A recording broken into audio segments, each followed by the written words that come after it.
Okay, um, I think in order to start this section on employee obligations, it's really important to talk a little bit about how a culture is crafted in an organization. So essentially, if you had to build a team from zero or a company from zero, you would have two choices in terms of the culture that you could create. You could create a culture based on the rights that people have, or you could create a culture based on the obligations that people had. And they're two very different perspectives. Whichever one you pick, of course, is going to be the way the company is structured. So let's take a look at what the differences are. When you decide to create a culture based on the rights of people, clearly you'll meet with the team and you'll talk about what rights should be entrenched, written down, put into an email or a bill of rights for the employees, and you'll come up with different ideas. One of the things that you might have is, for example, free speech. That the people in the organization have the right to be able to express themselves in about any subject and in any way that they feel is appropriate for them. Now that seems to make a lot of sense. Everybody has the right to talk about whatever they want to talk about, and that might become your value. Of course, the problem then might emerge is that people will say things that are offensive or insensitive to other members of the team from a racial perspective, from a religious perspective, and they can claim, listen, we have a fundamental right to free speech. I get you don't agree with me, but I have the right to say that. And then what happens is, of course, these people get victimized. On the other hand, if you have a obligation-centered culture, excuse me, you then would think about that same issue of free speech and say, well, what we would like to have here is that people can speak about whatever they feel they need to express, but it must be done with respect, without vulgar language, and without offending the feelings, the religions, or the racial beliefs of other people.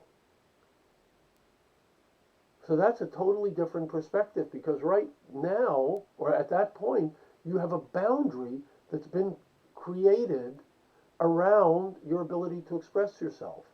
And not only that, but the boundary is enforced by you.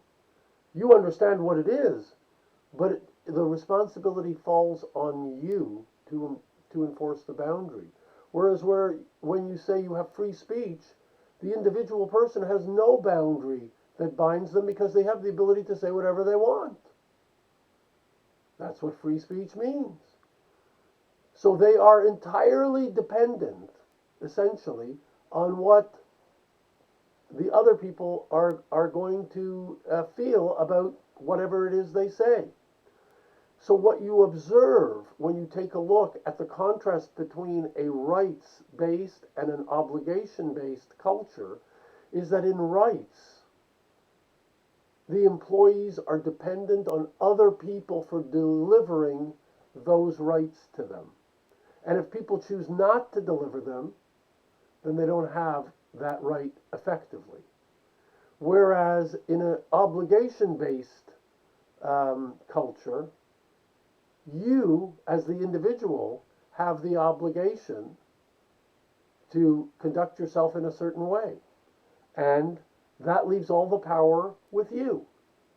And it makes for a much more effective environment and culture that works much better with the people.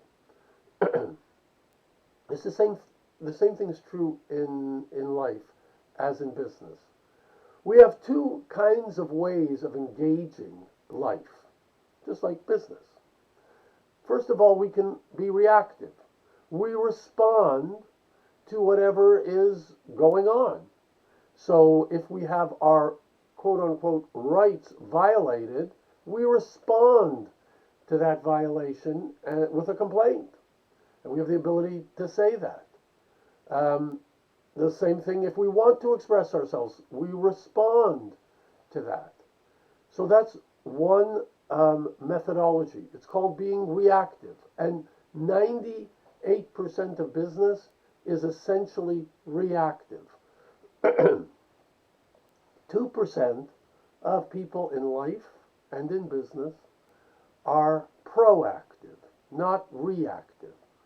What's the difference? Proactive has a vision of what they believe should be the end goal, or the path, or the options that should be available.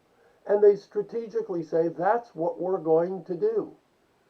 So when I say that we're going to have a proactive culture, and we choose to allow each other to speak, but with respect and without vulgar language, that's being proactive, acknowledging that people might be hurt by offensive language.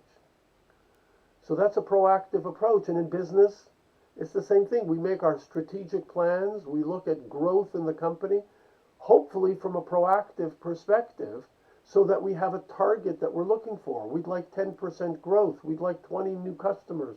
Whatever aspect of the business you're in. We'd like to modernize the warehousing facility.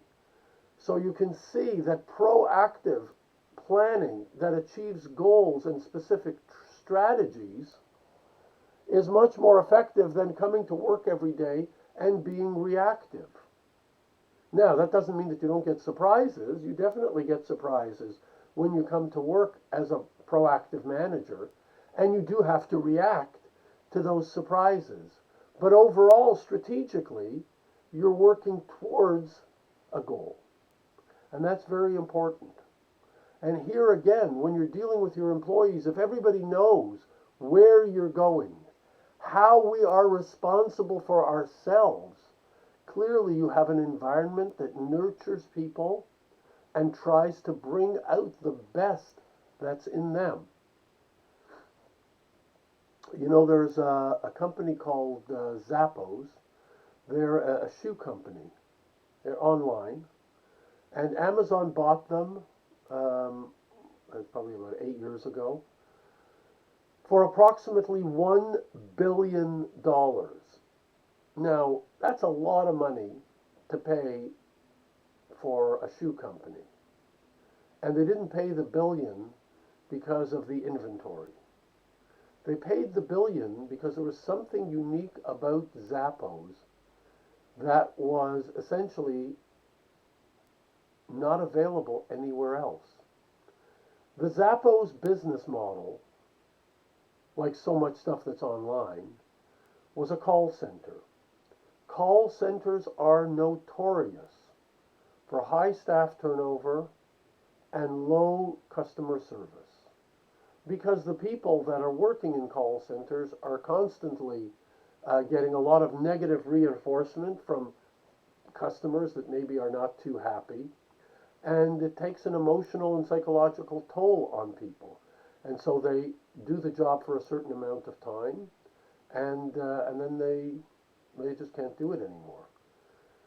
But Zappos had created a different type of culture, a values-based culture. I'm not going to review the Zappos strategy, but they created this values-based structure in the company, and the employee retention went through the roof.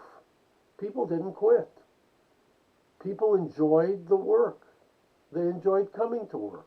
They enjoyed dealing with the customers, because everything was based around this proactive, values-based approach. And that's the key to understanding this aspect of ethical management. If you look at the employees and you understand that if you put them in an environment where their self-esteem and their capabilities are nurtured in a respectful and positive way, the ultimate end result is that they're going to enjoy coming to work and that you're going to get the greatest output possible from them. You see that with Disney, you see that with Zappos in the example that I gave you, and you see that with many other organizations as well. So I'm leaving you with that thought so that as you engage in this module, you can keep that ethical concept in your mind. Thank you.